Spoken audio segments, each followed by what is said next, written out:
Welcome to Last Call with Jamion Christian. Our guests today, Patrick Carney and Dan Kokorian. Patrick is a former professional player. Dan is an assistant coach at Chapman University. They are college teammates, and they'll run an excellent podcast and educational platform called Slappin Glass. Welcome to the show, guys. Fired up to have you here. Awesome. Yeah. Thanks for having us. Yeah, man. you. And tell me, how did you guys start this? And why did you start it? Pat, I guess I can jump in here. Yeah, go ahead. Take it, Dan. Take the origin story. Sure. Just the flyover view. It was, I think, something we'd always thought about doing in our past. I mean, like you mentioned, Pat and I are ex-teammates at the college level, and we just both have a passion for the game. Always specifically had a passion too for international basketball as well. And so, Pat's played over in Germany for a long, long time. And when COVID hit and we all had some extra time on our hands, we just decided to start to put some of those things actually into fruition, whether it be video or the newsletter stuff. And so we started with that, and just kind of putting out some little things here and there that we thought were interesting to us, that were kind of from that coaching lens. And then I guess it kind of it took off, and we began to just get better at what we did ourselves, and how to edit videos and how to put things together and what we were looking at, and kept growing it from there. And then the podcast came, I guess, Pat, like 6-7 months later. Yeah. But the video stuff was kind of the beginning of it, and that's why we started it. Yeah, I love it. I have like all your stuff like saved. Like I didn't really, it was weird because like when you guys first started doing the video, there's a lot of people that start with the video part and then they don't continue it. I mean, there's a lot of people that kind of end in the first 10%. So it was like I was saving it, and then I just saw that it kept coming. I too have a passion for Euro basketball. Why do you think Euro basketball is so exciting to us on this side of the pond? Because, I mean, the majority of us coaches obviously are at the high school, college level. And I think the European game translates well into that. I mean, the NBA it's the Premier League, obviously, but it's such a different game with, obviously the most gifted athletes, that it doesn't obviously translate necessarily so easily to my high school team or my college team, where I think what teams in Europe do in terms of, and the rules are a little bit more obviously similar, I think, to college and high school. So I think it's more translatable as far as what coaches can pick up and try to learn from a strategy tactic standpoint.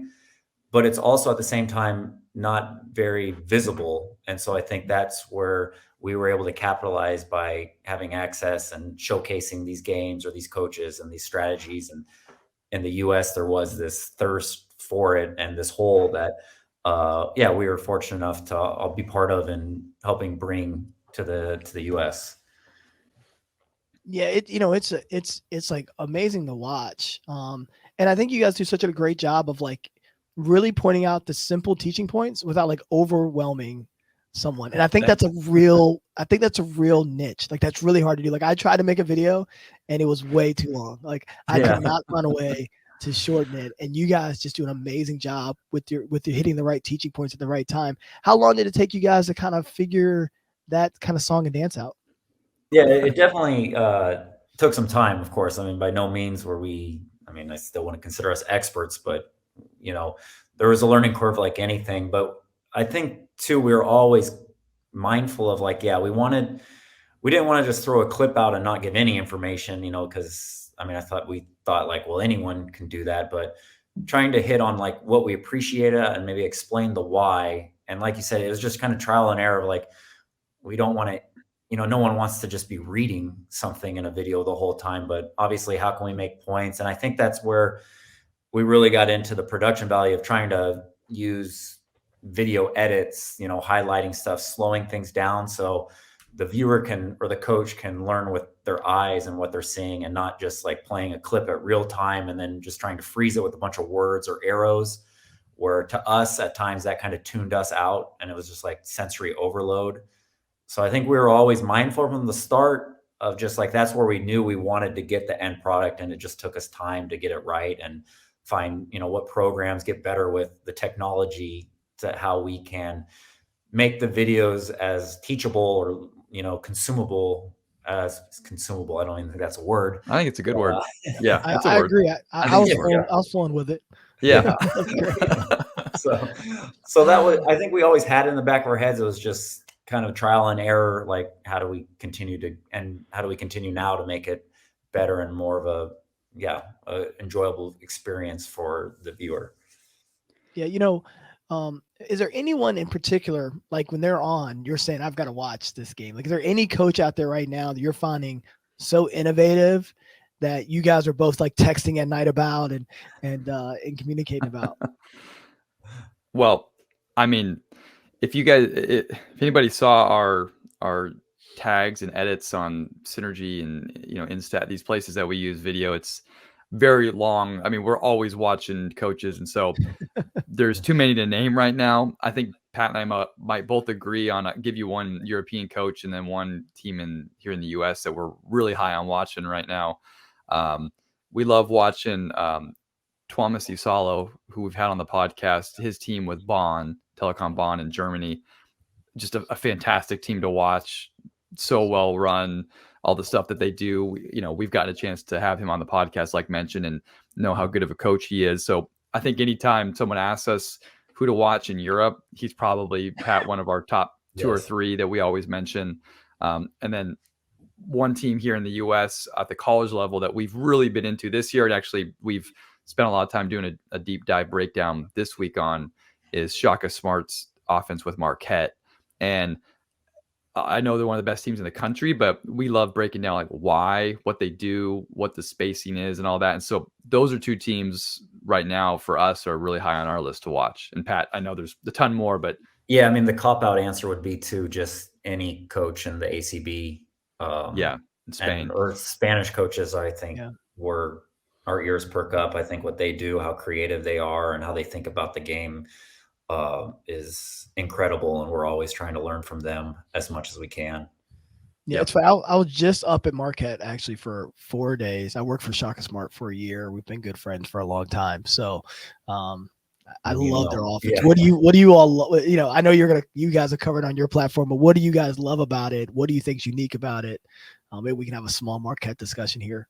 To me, when we talk about Thomas Asalo at Bonn and Marquette, I think what they've done really well is their ability to space the floor and just make it so hard to guard because they're maximizing the floor space. And, we're specifically looking at this week, like how they space the high slot and kind of their flow offense on that 3-man side. And, that's what you'll see with good teams in Europe. And Thomas Asalo, like, they just use every inch of the floor that the court looks huge, and just cutting, screening actions. I don't know if they're simplified, but like they're so much more effective when the defense has to cover so much more ground. So that's what we've really, with Shaka Smart, I've really appreciated and enjoyed watching, just like all the freedom it gives them, or what the other opportunities it opens up by just moving a player maybe 2 feet back, or pushing them here, or maybe putting 2 players together, but like the stress it puts on this other part of the court. Just ways coaches are looking to manipulate space. Because ultimately, I think that's like the name of the game. Like, how can you create space? How can you close space on defense? So that's, I think, the first thing that stands out for me. It's funny. Their offense is so good. They have such good players.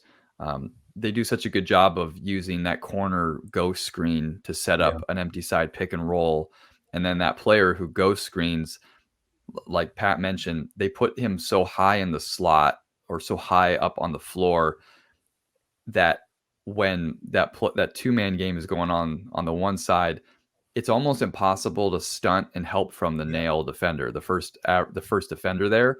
And I think that just allows the guys in the 2-man game to just play with more confidence, because they know there's not going to be a lot of help there. And if there is a lot of help, then the automatic is almost, then we're going to kick it to that high slot. And then they're 45 cutting with the middle guy, if people can imagine their head, the 3 on the side. And then they've got all sorts of space to attack downhill on that backside. And I think it's like Pat and I broke down this week, it's simple, but it's such good spacing. It's such good basketball. And it kind of combines some pick and roll elements with some dribble drive elements. And they obviously, like I said, have good players, but that's specifically what we've broken down this week, because it's really interesting. Yeah. Yeah, I like love watching it. Like you said, they've found a way to make it really simple. Yeah. And I think one of the things I'm watching basketball now, I think a lot of teams are moving side to side and not getting downhill, and they have mixtures of both. Yep. Yeah. You know, and I think that's a real, you know, right now when I'm watching so many college teams play, I'm like, they're going all these reversals, but none of the reversal passes. Because, you know, if I reverse the ball 2 times, percentages go up 3 times, 4 times, whatever. Yeah. But it's also if you're never attacking the basket, or if you're never a threat, I shouldn't say attacking, a threat at the rim, then this defense kind of strings you out and you end up with, you know, a perimeter jumper with 5 seconds on the shot clock. I think they found a way to make it about, you know, we can get downhill at any moment, or there's a threat to the rim on the lob at any moment. It's really pretty unique. Yeah. No, and yeah, I mean, that's a great point, because that's another thing that me and Dan been interested in, with whether it's DHOs or of course ball screens, like how you get angles in the screens or in the handoffs, and then of course with spacing. So everything is like to prevent unders or to attack unders. And yeah, like it's just all at the rim and not so much east west, or like you said, it requires more time to kind of hunt that advantage, to get that advantage, where it's like, well, you can just change your angle. We had a great conversation with Coach Ben McCollum on just like, if you just change your angles, like, and the ability then for your ball handler to puncture the zone or get into the paint and play downhill, like, then that's when all the good stuff starts to happen for your offense. You'll see efficiency go through the roof. And, you know, with Coach Smart, I think that's like spacing them so high. Maybe it seems counterintuitive. It's like, well, he's out of the scoring area, but if they help, he's immediately like catching downhill or getting a handoff downhill to punish it. And I really like too, I think it allows them to play, I'm going to butcher his name, their big man, Okuro. Yeah. Is that like, then it allows him to play off a high post split action DHOs from the elbows. I think they're also really good at that. And just like the room they give him to operate, because just everyone is so wide and high, like no team, it's just impossible to pack the paint. Yeah. You know, we experiment a ton when we're at VCU with those high, we call them high shakes. And we experiment a lot with it, but we ran sets to get there. So there'd be certain sets where you had a high, and certain would be gotta be in the corner and different stuff. And so I love how they've like blended it and been able to put a guy there. I think what's really neat about it is like your hip movement. If you really think about like even the steps further than that, right? Like if I'm tagging from that position, I have to open up my hips to tag. So I'm at an angle. So the ball comes back out, I'm going to have to make a second hip movement to prevent that ball from being penetrated one way or the other. Or if I'm in the corner, I can help flat and recover out and still be able to be in the same position almost. It's like, again, like the nuance of it is so beautiful that it creates those dribble penetrations, even when they throw it back sometimes. It's been great to watch. I'm curious to see what people will do the second time around in the Big East playing against them. We don't want to give any, I guess, tips to any Shaka Smarts teams playing them, but I think, teams will obviously figure out ways to try to cut up those cuts or figure out how to zone up on certain things or make certain players more playmakers or things like that. But it's definitely a team to watch. I think they're obviously poised to hopefully make a deep run here in March. That's one team we've really enjoyed of late. Outside of Marquette, I mean, which teams do you think do the best job like cutting? Outside of them, they obviously do a good job, but outside of them. Well, I'll jump in real fast with another team that another coach we had on the podcast last year. But I think Colgate and what Matt Langle does at Colgate. Yeah, I mean, anytime they're on, I mean, I think that they're well worth the watch on. They're running their 5-out stuff with their splits, but just the reads that they make, sometimes they'll add some unique cuts in, some hook cuts. They'll, screen from the corner for their big to get into the post. I think that the timing on their cuts, like a thing of beauty to watch personally for me when we watch the Langle team play on this side of the pond. Pat, I know there's good teams over there in Europe as well, but at least at the college game, that's another team to really watch. Yeah. And I would say too, I mean, we had Coach Shirts on. I mean, they run a ton of just split actions and Indiana State. Indiana State. Yeah. And the gaggle actions, kind of these 3-mans come together. And just again, how they cut out of that, how they play off of each other. It's when it's executed right, it's like, how do you guard it? How do you stop that? Yeah. This is why I love basketball. I mean, there's like, when you get, I love basketball because there's so many different ways to play. And then you turn the NBA on and they're like all doing the same stuff. Like my wife the other day goes, how can Kyrie go from playing in Brooklyn and go right to playing 2 nights later in Dallas? I said, well, they're running the same stuff. So. Right. Playbook's pretty similar. Yeah. Why do you think the NBA playbook is so similar?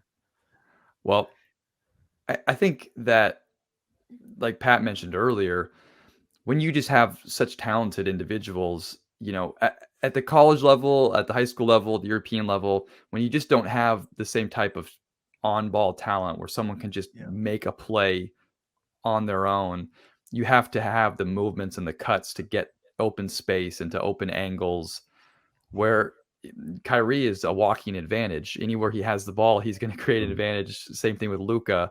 So I think, Pat and I've talked about this before too. All the analytics, all the, 99 coaches on the staff and the teams that sit behind the bench. I mean, what it's come down to is the best thing still to do is a high pick and roll with Luka or with Kyrie, because they're so good that why waste effort doing other things when they can create advantage themselves literally on every play. So that's I think my take. Pat, I don't know if you have anything else to add. I agree, and I think the rules help them because the rules give the offensive space right away. What you can't be in the key, the 3-point line's further out. So I think what NBA offenses do really well is like they just strip it bare. They get rid of all the fluff. Where I think if you watch Europe or college, sometimes you need that fluff because obviously maybe you're not as talented, but you got to shake the defense loose and open up that paint because they can just sit people in there. Where in the NBA, you just can't. So true. I think the NBA runs some of the best like transition, quick hitting offense because they realize like, let's get into an action. The paint's open. We have so much talent and we just got to, why waste any time? Let's get to it. One action, one quick screen, one pistol, and let's play out of it because it's just, then they know how to hunt those great shots. So in one way, they become so super efficient and they all kind of hunt the same shots. It has like made the game, kind of the same, let's say. I mean, I think if you watch Sacramento Kings right now, they run a lot of great stuff through Sabonis out of the handoffs and the pinch post, which is kind of, I think teams that go away from the ball screen do run some unique stuff. But for the most part, that's why guys can get traded and hop right in because there's not a system they need to learn or all sorts of these false movements because it's just like the paint's already open. The defense is already out of there. Let's get the ball, the most advantageous player or action and play out of that. Yeah. My brother works in the Boston Celtics organization. He's been a head G League coach, and we'd always have this discussion in the summertime at the pool, usually when we have a few days off. And he's like, I just don't understand why you don't just get into offense. I'm like, because there's no defense 3 seconds for us. Yeah. Right. So we've got to get someone out of the lane guarding some sort of fluff action or something before we can be a threat in the lane. I think that's when the defense of 3 seconds, like you said, you can't touch anybody in the NBA. In college, I'm watching these games now in the Big Ten. I mean, they're basically 2-on shoving on the perimeter. In the NBA, you can never do that. And so I think like the nuances with the game, how the games are different. I mean, it's basically a completely different game, how it's called, how it's treated. And I wish we could it could all be the same. I think it'd be easier for offense if it all had to be the same, but it makes it much tougher because again, there's no defense of 3 seconds. So, like a team like UC Irvine, they can just keep their big in the lane the entire time. Yeah. Right. And kind of funnel around it, which is a unique strategy that not a lot of people have been able to use. Let's talk a little bit about Dallas. From some guys that watched a ton of film, big trades. What do you think about the Mavericks with Kyrie Irving, and how do you like their team, how they stand now? It's going to be obviously interesting. I mean, I think the name of the game in the NBA is talent overcomes or wins at the end of the day. So the more talent you have, the better. Obviously, now it's on the coaching staff, Jason Kidd, to figure out how they mesh, work in rotations, lineups. But it'll be interesting. So, I mean, I'm from a basketball standpoint, I'm obviously excited to see how it works. I mean, I think Luke is just incredible. But how will they play off of each other? Of course, like everyone's kind of will be interesting to see. I mean, the games are so long. So, I mean, I think those two guys are going to get plenty of shots. I don't think it's more so just how can you connect actions or connect those guys so it's not just his turn, my turn, because then there Yeah. is some predictability in that as they, try to make a deep playoff run. Yeah. I think it's going to work fine for them. Now with the Suns having what they have too, I don't know. Yeah. We'll see who. We're gonna who talk the about the best- Suns next. We're gonna talk about the Okay, Suns so next. We'll stay Dallas. Well, then we'll circle back, but I think overall it's going to work. At what level? Like, do they get to the NBA final? Who knows? There's so many factors that play into that. But I think in the past, Kyrie has shown that he can play off the ball and play with other great players. Going back to LeBron's days and his short time when him and Durant were able to be on the court together, all the big three. But I think that they'll figure it out. They're both smart and unbelievable players, and it'll be fun to watch. I mean, I'll be tuned in, that's for sure, to see how that looks. Same. I was watching the other night. I was like, oh, like I gotta watch Kyrie. I mean, I love watching him play. Just as a player, as a creative, as an artist out there on the floor, I love watching it. I didn't love. I'll be honest. I wanted to work in Brooklyn because I think it's good when you have some dominant teams in both leagues. And I feel like it always flip flops. Like the West is really strong, the East is really strong. Like, can we just get some balance? But I wanted to work in Brooklyn. Last playoffs, I was like really disappointed because I felt like it was like when Durant was on the floor, they were running this stuff. When Irving was on the floor, they were running this stuff, and it just was no flow on offense between either of them. It was weird, and it's like, man, like I feel like as good of players they are playing together. I feel like KD's the easiest player in the league to play with. I mean, he's just dominant in so many ways. So I wanted to work in Brooklyn. What do you think about the Phoenix Suns? Quick, just on your point with the Nets and with Durant and what will happen to the Suns, I think what makes Durant obviously special among other things and what he's shown in Golden State is his willingness to play off the ball. And I think that's a tough skill for some players, some stars, for regular players, for youth players, especially now when everyone's coming up and kind of they all have their trainers and talking with coaches. Like, that's the big thing. These guys only know how to play with the ball in their hand. And so kind of, looking at the Suns, like, I mean, I think I see them kind of, harmonizing much quicker than Dallas, just because I think Durant's shown he can do it. Chris Paul, I think it's part of his nature. And, I think Devin Booker can, but I also see like those two guys can also know that Devin Booker's probably the hungry, thirsty guy as far as like just in where he's at in his career. Not a bad thing by any means. So I see that working out well and pretty quickly, to be honest. I mean, as long as everyone stays healthy with Durant and all three of them, of course. But yeah, I think what, like I said, just Durant's ability and Chris Paul's ability to play off the ball, which is something that is a little bit becoming more underrated or harder to do these days for players, is what's going to make them successful. And to piggyback on top, we were fortunate. We had Jeff Van Gundy on the podcast. Well, as we're recording this podcast, it was this week. And one of the things that he mentioned, and I know is definitely true, is in the playoffs, the analytics are so much different than your regular 82 games. And the value of players that can make a mid-range jump shot in the playoff it's so high.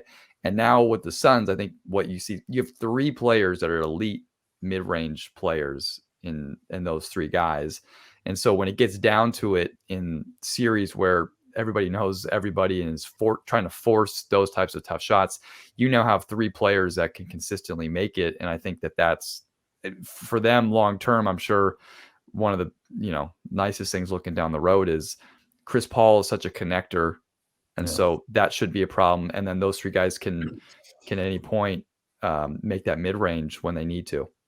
The other thing is those three guys have all averaged 5 assists over the last at least 5 assists over the last 5 years. And I'm like, man, could this be one of the best passing scoring duos? Like, suddenly I'm looking around, like Durant's average, like I think he's like 5.6 and this year. And Booker, obviously he's advanced so far in his passing. Yeah. And you're like, I'm looking around going like, man, this could be really scary with the way that they can move the ball and score. I mean, those guys are all scoring 25 plus points, or two of those guys scoring 25 plus points and still getting 5 assists. I'm like, this could be really scary. Yeah. The West is going to be fun to watch. I mean, the NBA just obviously got turned on its head a couple of days ago, so that's going to be interesting. Well, I know, Dan, you're fired up because you're on the West Coast, so you get a chance to stay up. You don't have to stay up to watch it. For me, it means, a lot of 1 a.m. bedtimes for me. But I'm excited to watch. I mean, I just love watching basketball, and I love watching how they're going to kind of mesh these pieces together. Yeah, and I agree with you. I mean, it's a beautiful game. It's a simple game, right? Like, one of the things I've been doing on my forced sabbatical is trying to think about the ways to teach it better. Yeah. And I'm working on this concept that, like, the game is all about 2-on-1s. Mm-hmm. Yeah. At the end of the day, it's like, man, if I can really teach 2-on-1 really well, our understanding is going to be better, and so that's why I appreciate your stuff, because you're able to kind of take some little things like that and kind of like apply them. And it's like, how can you teach it better? How can you do it better? Yeah. Those little things is what really fires us up, whether it's through our content or the conversations. Like, I think getting lost in like the weeds of that is also just what we love. And like these little, whether it's a closeout, like closing out 2-on-1. I mean, just like these unglamorous small things, and just kind of like blowing them up, shedding light on them, and like appreciating the detail that goes into it, and the teaching, and just how it's just not like a throwaway at any point. And when trying to get your team to do it is, it brings a lot of joy to us.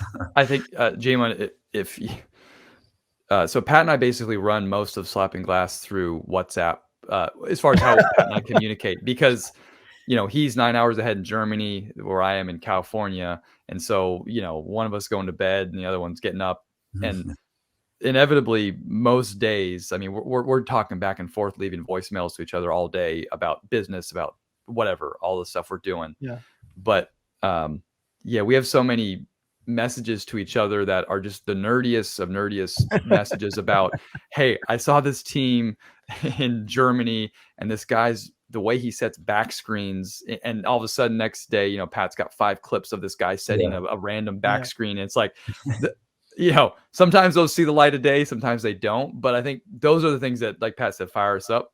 They oddly do. And I think, like, we know sometimes, like, this is not going to like be a Twitter sensation to show this. Like, we understand that, but we also, that's not what we're trying to do either, I guess. That's why for us, we know, we go back like, okay, but the people that are members of SG Plus, or people that follow us, those coaches will appreciate it, because they might be able to take that back screen edit and show it to their 5 men of practice today. And that actually can help. So, and Pat's got a lot of those edits over in Germany. I have like 40 clips on a closeout that's going on in Europe. That's right. And I don't really know what to use it yet, but it's something. It's going to be something. Yeah. Number one, it's a good thing your WhatsApp is encrypted. That's right. Otherwise, you'd have a ton of people, encrypted text, and we're trying to figure out what you guys are releasing early. Since we're speaking closeouts, we talk about 2-on-1 closeouts or different closeouts. One of the things I've seen so many people do is close out, but then take away the next pass. There's like an advantage situation. And up until 2 or 3 years ago, I don't know if I'd ever really seen that be like a staple of a defense. But when you watch the Boston Celtics, it's like a staple of their defense. When they're coming out of those, like, we call it hawk situations, people call it different things. And I'm just like, that's why I love basketball, because guys like you will find those kind of edits, and you'll educate people on what they are and the importance of them. It's really unique, and it's weird, because I don't think people realize how quickly you become outdated in this game. The game is changing so rapidly, and these offensive actions are basically making you as a defender have to defend certain ways and have discipline to be able to do that. So as a nerd myself, I appreciate to be on here with other nerds. Well, and Pat, thank you. That we'll definitely take that as a compliment. We do. The closeout thing is interesting, Pat. We've done a whole couple of breakdowns on those extra pass closeouts, and like you mentioned with the Celtics, and like what we love is asking them, why are they doing that? And I know for us, the value of the corner 3 is so high that when that ball starts getting reversed, it's more beneficial to not let it get there and funnel it back to a rim protecting big too. And you see it all the time for sure. And I find that, and again, maybe, it's the way the game's changed, to where maybe it was counterintuitive several years, going back a couple of years ago. But where sometimes maybe the dribble isn't as hurtful as a team that really moves the ball well, because if they move the ball well, they're going to find the corner. They're going to make you rotate and get that kick out. Or if the ball can stick with one guy, you can close the lanes and, okay, he starts driving into the key, maybe you have a better chance of keeping it on one side of the court so your defense can load up against that penetration. And I talking to coaches out here with these closeouts, a big, I guess going back to coaches we really like is Coach Aito, who was at Al Berlin and now is with Garona, and I mean all of his coaching tree. But his big thing is if he's going to shoot, then they'll close out on the shot, which is where I have 40 clips of. But if you can't get to the shot, or he's not, he's going to pass, then you close out in the lane. Don't run to his body. Then let's close out the lane if he's not shooting. And I think, again, just different ways to think about how the closeouts change because of just the nature of the game.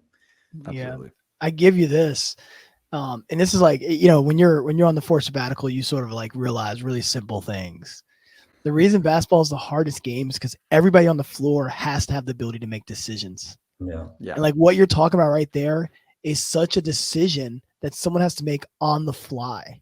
That ball's coming out and you've got to read whether or not that guy is going to go up with it, whether or not his body language is telling you he's going to pass it. And I think the decision-making process has increased an incredible number than 10 years ago, 15 years ago, 20 years ago. And so there's guys that wouldn't be able to play in this era that, always talk about eras, right? Yeah. But it's just, can you make the decisions in real time? That's what I think is going to be the difference. And the very best players usually can do that. But the role players, that can be a big difference on whether or not a guy can stop the ball and then leave on the flight of the ball versus leave when the guy is definitely throwing it out. That's such a small decision, but it changes everything in your defense. Yeah. I think analytics and just high level coaching has made offense just so hard to guard. Everywhere you look, for the most part, good teams, they understand great shots selection. They run great stuff. They have great players offensively. So sometimes you look defensively, how do you guard the modern game? It's really hard. How do you stop teams? Because teams are so good offensively. It obviously depends on the level and all that sort of stuff. But to your point, it's fun to watch. I think the game's I don't know about you guys. I think the game's in a really fun place to watch right now for a fan, for a coach, for players. It's in a good place. Well, I'll get you guys out of here. We do this thing on Last Call, and this is the first time I've had two guests on, so we're gonna have to take a little bit of time with this. But I guess we all got to advance at some point in our lives. Yeah, exactly. I'll start with you, Pat. On your left side, you have a coach who's retired. On your right side, you have a coach who's still in the game. Right? It's called Last Call because it's the end of the night. We've all been out. I don't know if you guys drink beverages or not. So, whatever that is. Time to we're time. all out, and we get a chance to pick out who's with us at the end of the night. It's 2 a.m. Last calls. The last call bell's been hit. Pat, who are you going to have on your left who's retired? Who do you have on your right who's still active in the game? On my left, who's retired, and okay, maybe it's recency bias, but I don't know. Coach D'Antoni, I guess, is he retired? Yeah. But we had him on. Maybe he may be back next year. Yeah. Right. He's a lifer. He'll never, on top of being a great basketball mind, we came away from that conversation that guy's a fun hang. And I'd love to get a beer with him and then start really talking basketball. Yeah. And then a coach who is in the game. Man, that's a good question. Give me a second here. I left your conversation with D'Antoni jealous. Yeah. Because I'm I want to talk to that guy about hoops forever, He was great. Yeah. Oh, awesome. Awesome show, guys. That was an awesome show. Thank you.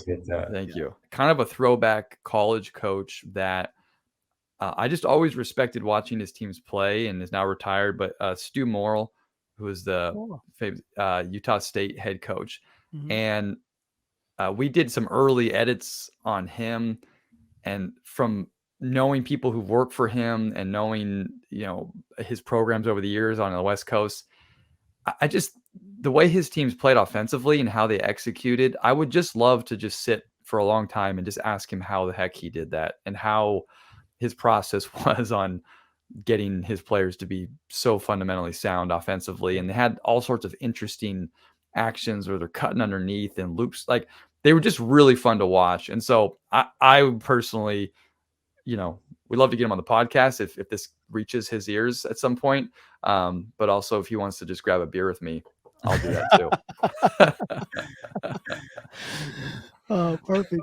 Pat, who you got? Yeah, okay, I got my answer, and it's someone we'd love to get on the pod. So, but Coach Spoelstra, I think he's a phenomenal coach. I don't know. He actually, I think he played basketball out in the area I was from, so maybe there's at least some sort of thread to start a conversation. But yeah, we've been circling him forever. We're gonna get him on. That's then we know we made it. But I think what he does is incredible. He's an incredible coach, and that would be the guy I'd love to hang out with. There's certain guys with podcasters you like really circle. Like I've been trying to get Rachel. I've been trying to get to Rachel Nichols. I'm just like stalking. Anyway, I'm like, oh man, I think she's have great insight, be great stories. People don't realize like the podcasting guest game is like a free for all. You're just fighting for it every day. Yeah, it's a game of patience. Dan, who you got? Well, yeah. So now Pat just stole mine. So can we just send like a double thing to Coach Spo? Because he's truly, he truly is someone that I enjoy watching Miami play. Always have. We would love to at some point get him on the podcast as well. But that for sure is someone high on my list. Trying to think. Really, like if you just anybody in the ACB too, any head coach in Spain, and we've been lucky to get to know some of them, but maybe not beer, but love to go have some sangria, some tapas, something late at night with them. But any coach in the ACB, I just think the way that Spain and the Spanish style of playing, I think the way they look at the game is really interesting. It's really unique, it's really fun, and really anybody in that league obviously is a great coach and would love to spend some time with them. Perfect. Well, we got it. We got to get Spoelstra on the pod. Yeah. We're fighting for that. This has been a lot of fun, guys. I like really appreciate it. It's I don't know about how you guys feel. I always feel like the best part of being a podcaster is you get to get people you find really interesting on, and you get to just ask them anything you want. So I appreciate you guys coming on, being a part of that. Getting a chance to know you guys would be awesome. And if there's anything I can ever do to support you guys, just give a holler. Appreciate you coming on Last Call. Yeah, we appreciate it. And this has been fun for us, and we appreciate you asking us. You've had some unbelievable guests on. You got a great show. We know how hard it is to do a podcast, so you do a great job, and we really appreciate it. Yeah, thank you. We're honored that you would want to have us on. So it's not lost on us. Awesome. Thanks, guys. Yep. Yeah, thank you. Thank you for joining us on The Last Call, powered by Speakeasy, where careers grow through relationships and relationships grow through Speakeasy. We hope you enjoyed it, and we look forward to connecting with you soon.